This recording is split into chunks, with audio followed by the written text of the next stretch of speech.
लेकिन आप 5वीं सीढ़ी पर चढ़ने के बाद ये नहीं कह सकते 5वीं सीढ़ी पर चढ़ना है, 5वीं, फिर अब 6ठी 7वीं सीढ़ी पर चढ़ना है। 5वीं सीढ़ी अब अभूतार्थ हो गई। जैसे अब 5वीं सीढ़ी पर चढ़ने के बाद में, अभी 4थी सीढ़ी पर आपने कहा था 5वीं सीढ़ी पर चढ़ना है, अब 6ठी 7वीं सीढ़ी पर आप चढ़ गए हो, तो अब क्या कहोगे कि 5वीं सीढ़ी पर चढ़ना है, 5वीं सीढ़ी पर चढ़ना है। 5वीं सीढ़ी पर आना ये चढ़ना नहीं कहलाएगा 6ठी 7वीं वालों को, ये उतरना कहलाएगा। 6ठी 7वीं सीढ़ी पर जो चढ़े हुए हैं वो यदि 5वीं सीढ़ी पर आते हैं तो उनका उतरना कहो, मैं तो कहता हूं उनका गिरना कहो। वो बैक जा रहे हैं, वो पीछे जा रहे हैं, उनके लिए ये उचित नहीं है। ऐसे ही जो है व्यवहार ने की भी उपयोगिता है, लेकिन उस व्यवहार से आपने यदि निश्चय को प्राप्त कर लिया है तो अब व्यवहार ने अनुपयोगी हो गया, अब व्यवहार ने अनुपयोगी हो गया, अब व्यवहार ने अभूतार्थ। वास्तव में व्यवहार ने की जब तक निश्चय ने प्राप्त नहीं हुआ है तब तक के व्यवहार ने उपयोगी, निश्चय ने प्राप्त होने के बाद ही व्यवहार ने अनुपयोगी होता है। व्यवहार ने की अनुपयोगिता निश्चय ने प्राप्त होने पर ही होती है, इसलिए जो है ये उसके साथ में जोड़ना बहुत उचित है। इस प्रकार से जो है व्यवहार ने अनुसरण करने योग्य नहीं है, ये उत्थानिका आत्मख्यातिकार ने बनाई। जैसे आचार्य ने इसकी उत्थानिका जो है उसमें बहुत अच्छी भाषा का प्रयोग किया, मैं आपको सुना देता हूँ, आपको ख्याल में आ जाएगा। जैसे कोई ब्राह्मण आदि विशिष्ट व्यक्ति म्लेच्छ को समझाने के काल में ही म्लेच्छ भाषा बोलता है। देखो यहाँ तो म्लेच्छ होने की तो छोड़ो, म्लेच्छ भाषा के प्रयोग से भी इनकार कर रहे हैं। क्या कह रहे हैं?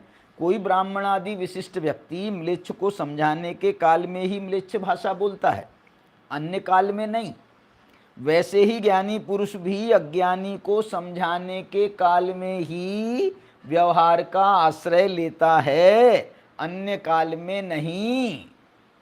प्रश्न पूछा ऐसा क्यों, ऐसा क्यों? तो उत्तर दिया क्योंकि व्यवहार ने अभूतार्थ है। ये सूत्र है, सूत्र, इसलिए सूत्र है, इसको आपको इम्प्लीमेंट समय समय पर करते रहना होगा। यदि आप इसका इम्प्लीमेंट नहीं करोगे तो उस सूत्र की जो है महिमा कम होती है। सूत्र का तो उपयोग करना आवश्यक है।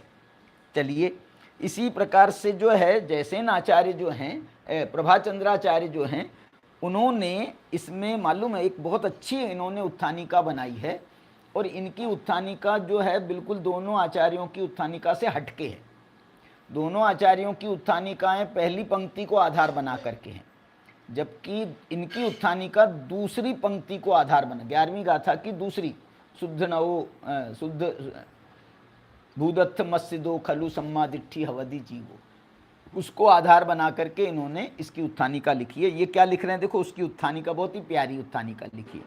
वो कह रहे हैं यस्तु शुद्ध ने भावना रतो जीव, ओहो, जो शुद्ध भावना में रत जीव हैं, यस्तु शुद्ध भावना रतो जीव स एव सम्यक दृष्टि ही इत्याह, वे ही सम्यक दृष्टि हैं। जो शुद्ध भावना में रत जीव हैं, या जो शुद्ध भावना में रत जीव है, एक वचन में, बहुवचन में है लगाएंगे, वे वही सम्यक दृष्टि है एक वचन में, वे ही सम्यक दृष्टि हैं बहुवचन में।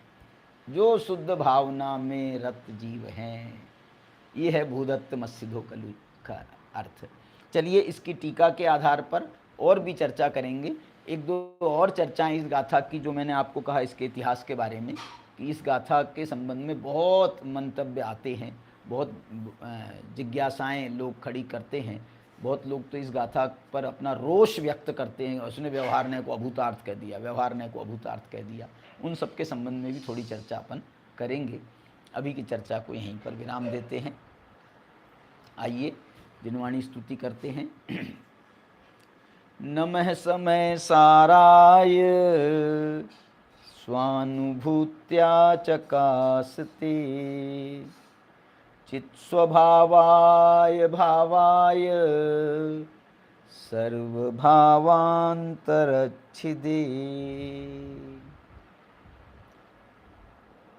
जय जिनेन्द्र।